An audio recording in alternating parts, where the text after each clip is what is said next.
So ఆడవాళ్ళకి ఏదైనా చీర కానీ వస్తువు కానీ ఏదైనా నచ్చిందంటే చాలు, దానికి 100 రూపాయలు ఎక్కువైనా సరే నేనైతే అది తీసుకొచ్చుకుంటా. ఆ చీర నచ్చింది, అబ్బా దానికి 500 సరేనే నేను తీసుకొచ్చుకోవాలా చీర అనే ఆలోచన ఉంటుంది కదా కొంతమందికి. ఆయన కూరగాయలు ముందల పెట్టి ఈమెంటి చీరల గురించి నగల గురించి చెప్తుంది అనుకుంటున్నారు కదా.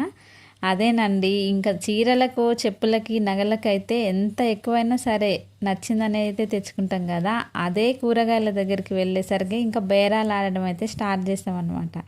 ఇంకా నేనైతే కూరగాయలు తీసుకురావడానికి వెళ్ళిన కదా, ఇంకా అక్కడ అన్నీ ఫస్ట్ కూరగాయల గురించి అన్నీ ఎంత రేటు ఉన్నాయనేసి అయితే కనుక్కొని ఇంకా టమాటోస్ దగ్గరికి వచ్చేసరికి 50 రూపాయలు కేజీ అనింది.